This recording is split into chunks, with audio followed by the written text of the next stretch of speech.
Salut l'équipe et bienvenue dans cette nouvelle vidéo. On va faire un point sur le marché crypto. On va voir si nous sommes en train de basculer en marché baissier. Est-ce que Bitcoin a atteint son plus haut historique sur ce cycle à 109 000 $ au moment de l'investiture de Trump le 20 janvier? Effectivement, on peut voir beaucoup de peur sur les différents réseaux sociaux. Le crypto Fear and Greed qui a atteint ses plus bas depuis 2022, donc la dernière année de marché baissier. On peut voir également de plus en plus de personnes sortir du marché. Alors, est-ce que c'est la fin pour Bitcoin et l'ensemble du marché crypto, ou est-ce qu'on va avoir une autre jambe haussière comme d'autres peuvent nous le dire? Évidemment, je n'ai pas de boule de cristal pour pouvoir dire il va se passer ça ou ça demain. L'idée, c'est juste de faire un état des lieux de la situation, de voir un peu les différentes théories également sur lesquelles on peut se baser. Dans cette vidéo, je vais tout simplement vous partager mon point de vue. Cela ne constitue en aucun cas un conseil en investissement. L'idée, c'est de vous partager les informations qui me semblent, en tout cas moi, les plus cohérentes pour pouvoir prendre les bonnes décisions, que ce soit des éléments positifs ou des éléments négatifs. Dans une première partie, on reviendra sur les différentes théories de cycle qui existent. On reviendra principalement sur deux, celles liées au halving et celles liées aux liquidités. Ensuite, une deuxième partie qui explique les raisons de cette baisse, que ce soit des causes internes crypto ou des causes plutôt externes liées à la macro et qui touchent également la bourse. Et enfin, une troisième partie, on verra les différents éléments qui peuvent nous amener à être positifs et les différents éléments qui, au contraire, peuvent nous amener à être plutôt négatifs dans les semaines et mois qui viennent.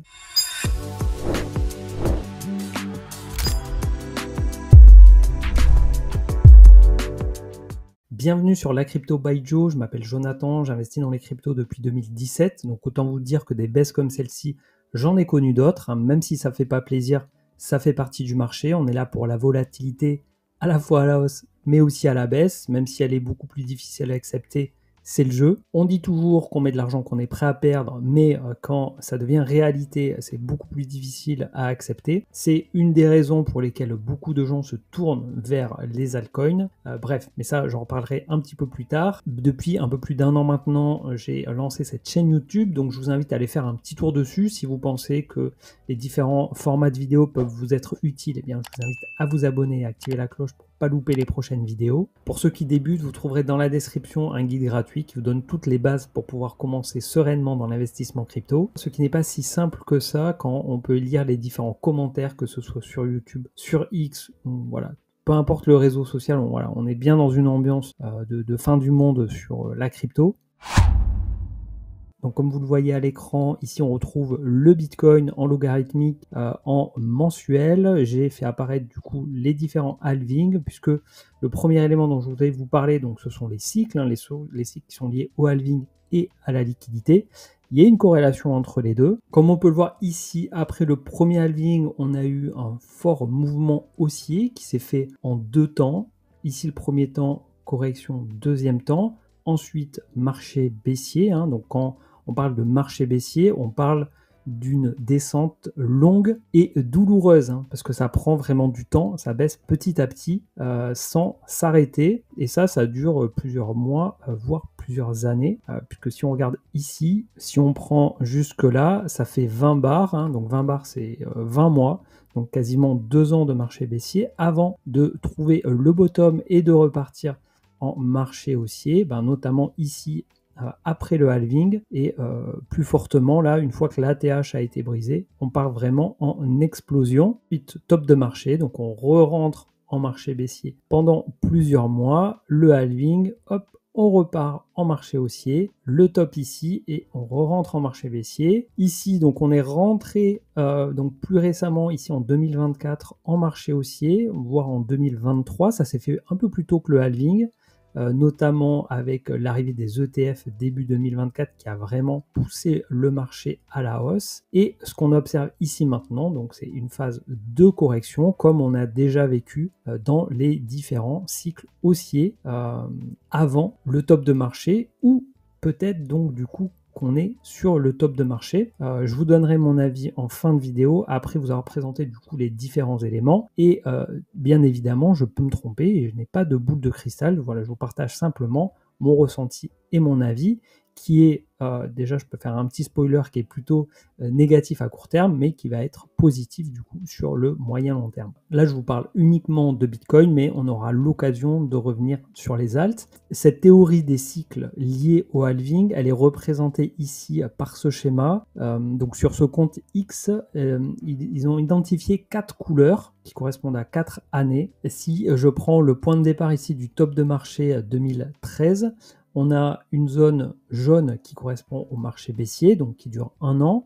Ensuite, on a une zone verte qui est une zone de stabilisation, une zone bleue qui est une zone de reprise de marché haussier, et une zone rouge qui est l'année de l'ATH, donc avec l'extrême cupidité et l'explosion du cours à la hausse. Donc on est toujours sur Bitcoin. Et donc si on suit cette théorie-là, 2025 devrait être l'année du nouveau plus haut historique. Il a eu lieu en janvier de cette année, mais selon cette théorie des cycles du halving, cette ATH, ce nouvel ATH, devrait avoir lieu sur cette fin d'année et plus précisément, donc il nous donne une fourchette de plus ou moins 3 semaines, du 28 novembre 2025. Évidemment, cette personne-là n'a pas de boule de cristal, hein, c'est juste la représentation et la projection d'une théorie qui se produira ou pas. Après, voilà, chacun se fait son avis sur le sujet. En tout cas, force est de constater qu'historiquement, ça tient plutôt la route. Maintenant, on n'a pas non plus 100 ans d'historique, hein. Le marché crypto est très récent. Bitcoin, donc la première, a vu le jour il y a à peine 16 ans. Hein. Donc voilà, on a aussi peu de recul. Et le deuxième élément, la deuxième théorie sur laquelle on peut se baser, c'est les liquidités. Donc là, sur ce graphique, on retrouve l'évolution qu'on appelle le M2 Global Supply, donc qui est l'ensemble de la masse monétaire en circulation dans le monde, son évolution, comparée avec l'évolution du prix du Bitcoin qui est en noir. En vert, on a le year over year, donc c'est l'évolution de la M2 d'une année sur l'autre, hein, voir le pourcentage d'augmentation ou de baisse. Hein. Donc quand on est dans le vert, c'est qu'on a une augmentation de la supply, et quand on est en orange, donc c'est qu'il y a une baisse, et on observe que à chaque fois qu'il y a eu une forte augmentation de la supply, on a eu une augmentation également du cours des cryptos, une corrélation donc entre les deux. Et ces cycles de liquidité ici sont représentés. Donc je vous mettrai le lien en description. Hein. De toute manière, à chaque fois que je fais une vidéo, tous les documents que j'utilise sont disponibles dans la description pour ceux qui veulent creuser, voilà, approfondir. On dit souvent faire ses propres recherches. Voilà, donc vous pourrez aller creuser un peu le sujet. Et donc il y a une espèce de cycle de liquidité, hein, qui est représenté ici dans des vagues sinusoïdales en orange pointillé. Hein. La liquidité exacte, on la voit, elle est ici en noir. Et donc par rapport à ce graphique, on a ici en 2023 une reprise des liquidités. Et donc 2024-2025 devrait connaître du coup un top en termes de liquidité sur le marché avant de repartir à la baisse. Mais on reviendra dessus également, puisque tout ça dépend en partie de l'évolution de la Fed sur les taux directeurs. Donc selon les décisions macroéconomiques, que ce soit de ce type d'institution ou également par les États. Hein. Trump, on ne parle que de lui depuis plusieurs semaines, voire plusieurs mois maintenant. Sa politique tarifaire aujourd'hui, on ne peut pas dire qu'elle n'a pas d'impact sur le marché. Et d'ailleurs, du coup, je vous propose de passer du coup à la deuxième partie sur les causes de cette baisse. Alors on dit souvent que quand on investit dans les marchés à risque comme le sont les cryptos, il ne faut pas avoir de certitude, des convictions pour certains ou pas, mais en tout cas éviter d'avoir des certitudes parce que personne n'a de boule de cristal et ne sait ce qui va se passer demain. En revanche, il y a un élément qui est important de prendre en compte, c'est l'incertitude, et c'est la période, c'est le sentiment actuel des investisseurs, parce que quand il y a de l'incertitude sur les marchés financiers, eh bien pour ne pas prendre de risques, pour protéger leur capital, les investisseurs se retirent des marchés à risque, notamment les cryptos, Bitcoin et les alts, mais aussi la bourse comme le Nasdaq et le S&P 500. Et aujourd'hui, alors je ne vais pas rentrer dans le détail des déclarations de Trump et des décrets qui sont pris, de la guerre commerciale qui a été enclenchée avec l'augmentation des tarifs douaniers. Ce que je vais plutôt rapidement mettre en avant, c'est le fait que les investisseurs donc, ont peur entre guillemets, hein, bien sûr, et fuient les actifs à risque, alors que JP Morgan augmente les risques de récession à 40%. Donc l'idée de rentrer en récession fait peur aux investisseurs, tout simplement parce que, sans rentrer encore une fois dans le détail, mais l'impact des tarifs douaniers pourrait réduire l'activité économique, les transactions commerciales. On le voit également rapidement, hop, ici sur le cours du pétrole. On a un pétrole qui est très très faible, là, qui est sur son support, qui pourrait casser par le bas, hein, comme on le voit sur d'autres actifs, casser par le bas, et ce serait très mauvais puisqu'on sait que le pétrole est au cœur de l'activité économique. Donc un risque élevé de récession fait baisser les actifs à risque, donc le S&P 500, le Nasdaq à forte composante technologique et le Dow Jones. Dans l'article, il nous indique donc que les économistes de la banque d'investissement ont relevé leur risque de récession cette année 40% contre 30% en début d'année, alors qu'aujourd'hui nous sommes tout juste mi-mars. Du côté de Goldman Sachs, ils ont revu également à la hausse leur probabilité de récession sur 12 mois. Ils étaient à 15%, maintenant ils sont à 20%, et que cette prévision pourrait encore augmenter si l'administration Trump restait fidèle à sa politique, même face à ces données bien pires. En parallèle, les économistes de Stanley Morgan ont revu à la baisse leurs prévisions de croissance économique la semaine dernière et ont revu à l'hausse leurs prévisions d'inflation.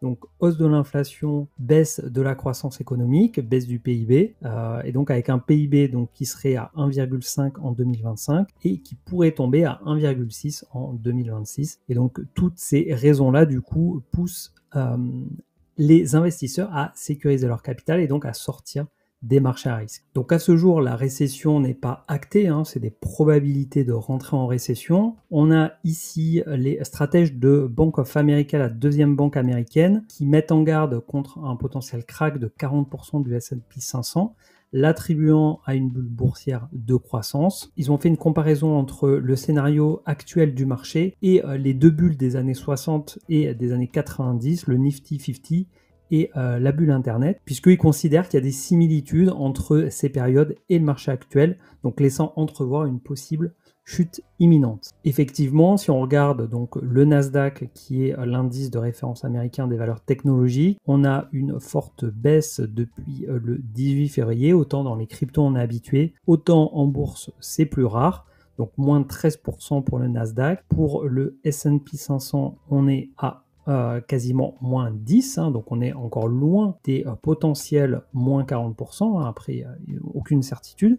Si on prend des actions un peu plus particulières, on voit que Tesla, ils ont pris extrêmement cher. Si on prend le sommet ici, ils ont fait plus de moins 50%, hein, moins 54%.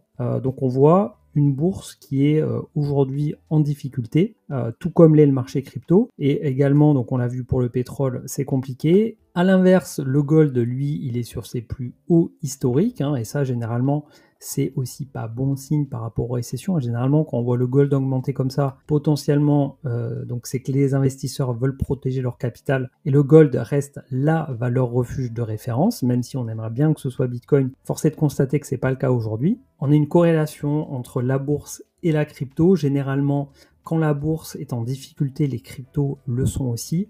Donc le Nasdaq, si on regarde la dernière période de baisse qu'il a connue, c'était entre novembre 2021 et ici fin 2022. C'est exactement la même chose pour le S&P 500 et ça a été exactement la même chose sur Bitcoin entre novembre 2021 et fin 2022 avant de repartir en marché haussier. Voilà. Donc pour ceux qui n'avaient jamais fait trop attention à ça, il y a une corrélation qui est forte. Alors ça évolue pas exactement pareil, mais on peut noter quand même une corrélation. Ça reste des actifs dits à risque, et donc si aujourd'hui il y a une incertitude économique, notamment aux États-Unis, donc avec le risque de récession, ces indices-là du coup sont en baisse. Donc la question c'est de savoir, est-ce que cette baisse va durer dans le temps, ou est-ce qu'on a des éléments qui nous font penser que voilà, on pourrait peut-être avoir un rebond sur ces différents indices, et donc également sur Bitcoin. Est-ce que Bitcoin va rentrer en marché baissier et continuer de baisser? Ça, c'est ce qu'on verra tout à l'heure. Le deuxième élément qui explique la baisse, alors je ne vais pas rentrer dans le graphique de la psychologie des marchés pour cette vidéo, mais on va quand même voir des éléments liés à la psychologie des marchés. Et donc par rapport à la crypto, ce qui est relayé ici dans cet article, c'est que donc le Bitcoin est tombé sous la barre des 80 000 $ et qu'environ 70% de toutes les ventes proviennent d'investisseurs qui ont acheté au cours des 3 derniers mois. Et donc, généralement, les personnes qui arrivent sur le marché crypto, qui sont là pour faire des gains rapidement et facilement, se disent être prêts à accepter une certaine volatilité, mais en réalité ne le sont pas forcément. Et donc, dès que ça baisse, les gens vont, pour la plupart, vendre un peu dans la panique parce qu'ils ne sont pas prêts à encaisser une baisse. Surtout quand on n'est pas habitué à la volatilité. C'est quand même très particulier le marché crypto. Et aujourd'hui, donc là, on est sur le Crypto Fear and Greed.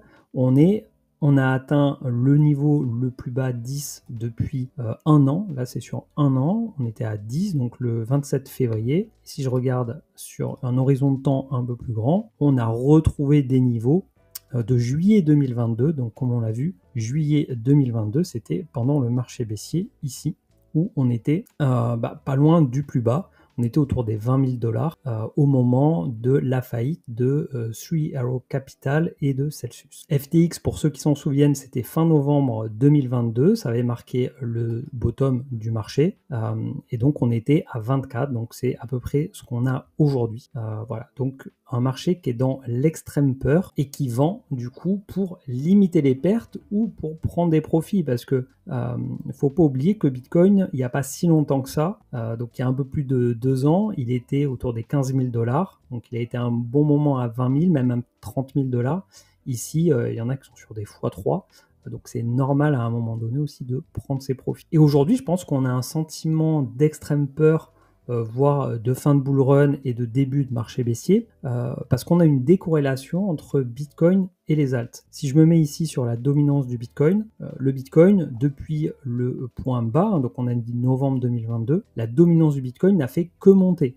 Quasiment, hein, ça ne monte pas en ligne droite. On a eu sur la fin d'année une belle poussée des alts, mais tout ça a été ravalé très rapidement par Bitcoin, sachant que des alts, il y en a de plus en plus sur le marché, des alts qui arrivent en plus avec des grosses capitalisations de plusieurs milliards, et malgré tout, le Bitcoin continue de surperformer l'ensemble, même si de manière isolée, on peut trouver quelques cryptos qui vont le surperformer. En tout cas, sur plusieurs mois et plusieurs années, Bitcoin reste plus fort. Et donc la alt season tant attendue par beaucoup et y compris par moi n'a pas eu lieu, alors que sur tous les autres cycles on a connu une alt season. Peut-être qu'on la connaîtra pas, peut-être qu'on la connaîtra dans les mois qui viennent, mais en fait les investisseurs, notamment les derniers arrivés, se sont positionnés sur les alts pour aller chercher de la performance, pour aller chercher des gros rendements, pour aller chercher des pépites qui vont faire x10, x20, x100. Et aujourd'hui, ils se retrouvent extrêmement frustrés avec des portefeuilles dans le rouge. Et donc, en fait, ça génère une peur qui est très, très forte. Et donc ça fait partie des leçons vraiment à retenir, hein. Donc moi, j'investis, comme je le disais au début, depuis 7 ans. Donc j'ai connu des marchés haussiers très, très puissants et des marchés baissiers très très violents également. Et lorsqu'on s'expose aux altcoins, on va chercher du risque, on va chercher du rendement, mais ce rendement, il est associé à un risque. Donc plus on va chercher un multiple élevé, plus le risque de perte en capital est également élevé. Et ça, il faut vraiment bien en avoir conscience et l'accepter lorsque le plan ne se déroule pas comme prévu. Alors maintenant, la question qu'on peut se poser, c'est est-ce qu'il faut sortir? Est-ce qu'il faut rester? Est-ce qu'il faut renforcer sur les cryptos qu'on juge qualitatifs? Bien, ça, bien évidemment, j'ai pas la réponse pour vous, parce que ça dépend de votre profil, ça dépend de votre stratégie, ça dépend de vos convictions, ça dépend de votre money management, de quelle liquidité vous disposez, de comment vous souhaitez investir donc de l'argent dont vous n'avez pas besoin, quel est votre pourcentage investi sur le marché. Enfin, il y a tout un tas de paramètres qui rentrent en compte. Et donc, ce que je vous propose maintenant, dans une troisième partie, c'est de vous présenter les différents éléments, qu'ils soient positifs ou négatifs, à venir pour évaluer le niveau de risque que chacun peut être prêt à prendre. Alors, je vais commencer par les points qui sont plutôt positifs. Donc, ils sont principalement d'ordre politique. On a, depuis l'arrivée de Trump, un changement, un virage sur la politique américaine envers le milieu des cryptos, et notamment donc la SEC, le gendarme financier américain, qui a changé de président. Quasiment tous les procès qu'il pouvait avoir en cours, comme par exemple Coinbase, Kraken, etc., ont été arrêtés. Donc ça, c'est vraiment quelque chose de très positif pour l'écosystème crypto aux États-Unis. On a des banques traditionnelles de plus en plus qui développent des services crypto.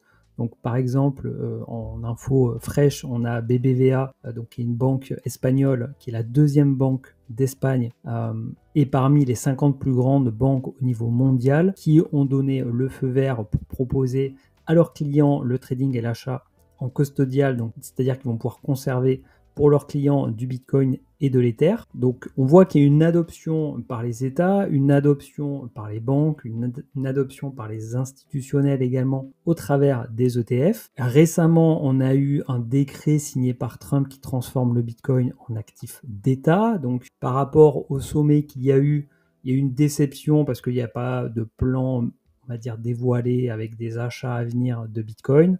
Donc ça a généré un peu de la déception. Pour autant, les bitcoins que détiennent les États-Unis ne vont pas être vendus, ils vont être conservés. Peut-être que dans les semaines, mois qui viennent, il y aura un processus d'achat qui sera mis en place, peut-être pas. J'ai envie de dire que c'est pas ça de toute manière qui fera forcément une pression acheteuse extrêmement forte. Mais en tout cas, le bitcoin est retenu et reconnu comme un actif de réserve de valeur. Hein. Je disais tout à l'heure que le bitcoin n'était pas une valeur refuge, contrairement à l'or. En revanche, je pense que c'est une réserve de valeur et il est perçu comme ça de plus en plus. En tout cas, moi, c'est comme ça que je l'ai perçu il y a bientôt 8 ans et je suis ravi de voir que de plus en plus de personnes le perçoivent comme ça. On a Michael Saylor donc, qui était présent au Crypto Summit vendredi dernier, lui qui va pousser le gouvernement à acheter, hein, donc il pousse jusqu'à 25% de l'offre de Bitcoin. Je pense pas que ça arrive, en tout cas j'espère pas, parce que autant que possible que l'offre de Bitcoin soit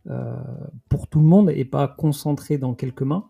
Je suis pas fan perso que Saylor il accumule comme ça autant de Bitcoin, même si ça va créer une pression acheteuse, je préférerais que tout le monde puisse en avoir. Et ensuite, l'autre élément positif, ça va être lié aux liquidités dans le marché.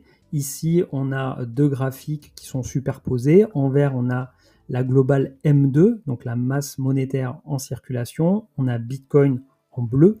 On observe une corrélation très forte entre les deux. Plus il y a de monnaie en circulation, plus Bitcoin est élevé et moins il y en a, plus Bitcoin baisse. Donc on a un décalage entre les deux de 3 mois. C'est pour ça qu'il y a un décalage dans le temps. Alors ça ne veut pas dire que ça prédit l'avenir. Hein. On voit qu'on a parfois un prix du Bitcoin qui va être en dessous et parfois il va être au-dessus, comme ça a été le cas en début d'année. Force est de constater que les tendances sont quand même respectées, donc il y a une tendance baissière, ensuite une stabilisation et ensuite on repart vers le haut. Donc on peut s'attendre, si cette corrélation dure, à ce que Bitcoin peut-être continue encore de baisser avant de remonter. Autre élément qui pourrait aller dans ce sens, ici c'est sur le site de Truflation où on a l'inflation qui est quasiment en temps réel, donc on voit qu'on a une baisse sur le mois de février et une forte baisse sur le mois de mars, alors qu'on était rentré depuis la fin d'année dans une hausse de l'inflation aux États-Unis. Donc toujours sur l'inflation, on aura les chiffres du CPI qui seront communiqués demain, puisqu'au moment où j'enregistre cette vidéo, on est le mardi 11 mars. Une inflation CPI donc, qui est attendue autour des 2,9%.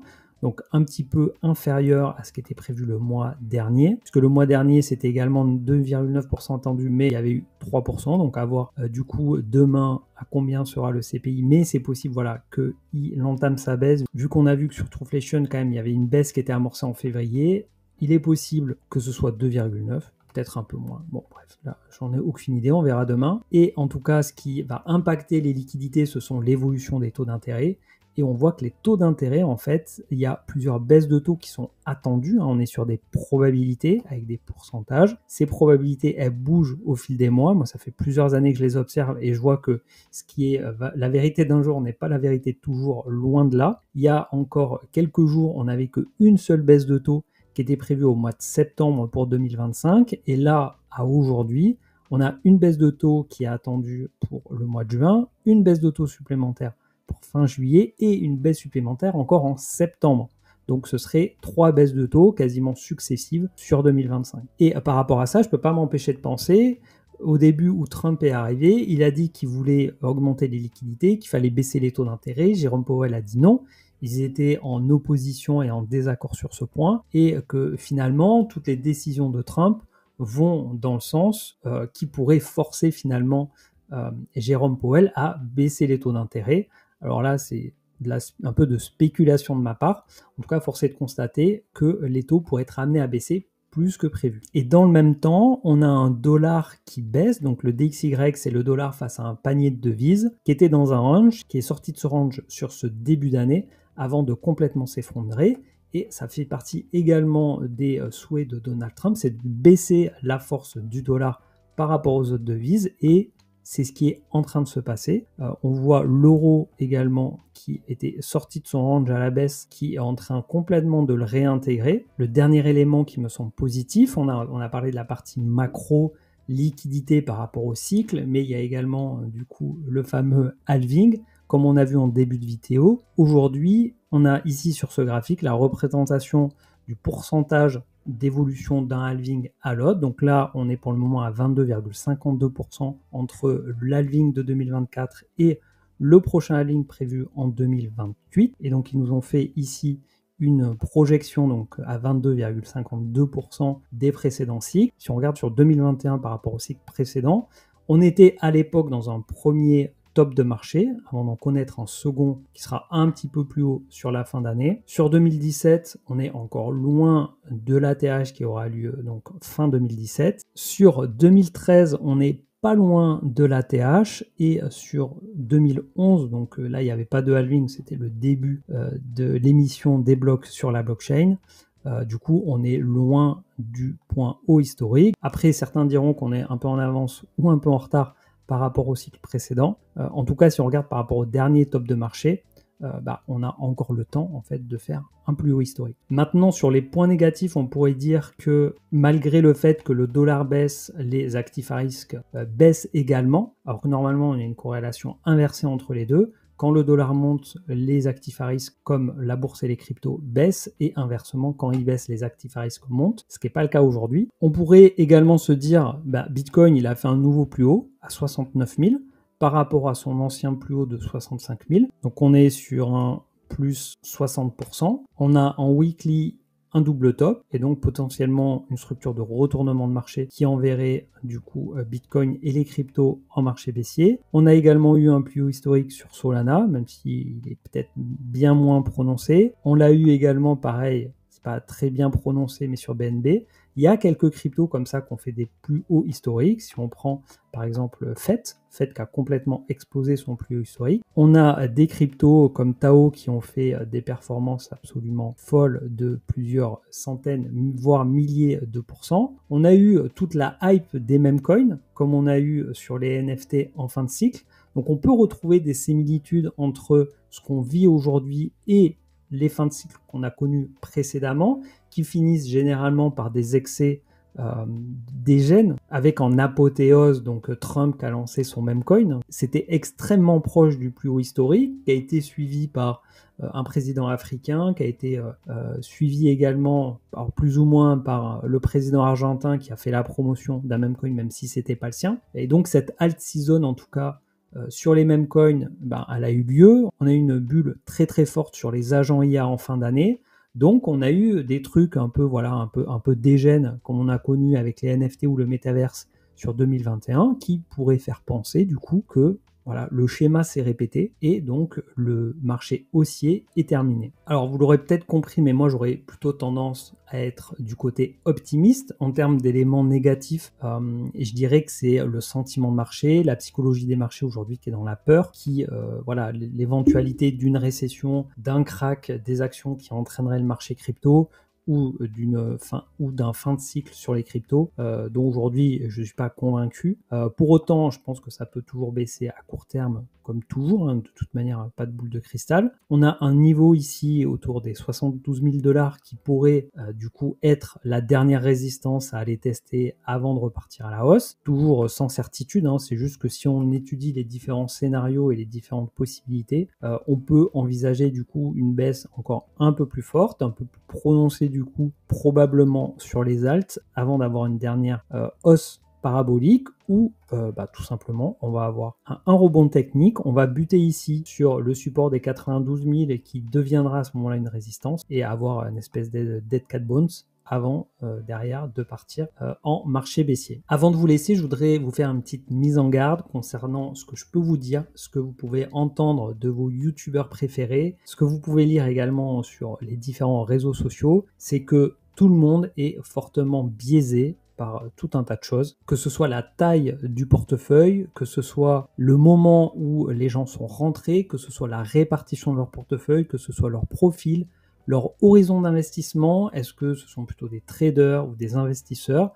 On a tendance à aller chercher des réponses chez les uns et les autres, mais on n'a pas forcément le même profil, on n'a pas forcément les mêmes objectifs et chacun est biaisé également par ses émotions. Voilà, il faut être toujours très vigilant à ce qu'on écoute et rester le plus pragmatique possible sur les faits et les éléments et les interpréter par rapport à soi-même. Comme je vous disais, tout ce que vous pouvez voir dans cette vidéo, je vous invite à aller plus en profondeur si vous en ressentez le besoin, mais surtout à l'adapter à vous en fait, à votre situation, votre profil. Si on investit dans la crypto, comme tout support d'investissement, toute classe d'actifs, c'est pour gagner de l'argent, mais il faut le faire en pouvant bien dormir et en étant serein. Et j'espère de tout cœur que c'est votre cas, même si on rentre en marché baissier. Pour ceux qui sont dans le doute, qui ne savent pas s'ils doivent rester sur le marché, sortir du marché, renforcer pour ceux qui auraient des liquidités, j'aime bien poser une question, j'aime bien me poser une question, donc si ça peut vous intéresser de vous la poser, c'est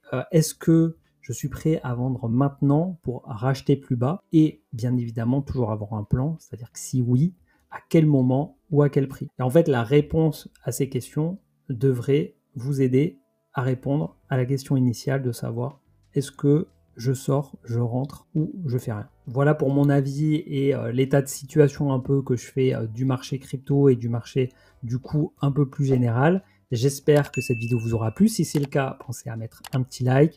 Pensez également à vous abonner et à activer la cloche. Et si vous avez des questions ou des remarques ou des compléments d'information, l'espace commentaire est fait pour ça. Je vous dis à très vite pour une prochaine vidéo et d'ici là, portez-vous bien. Ciao.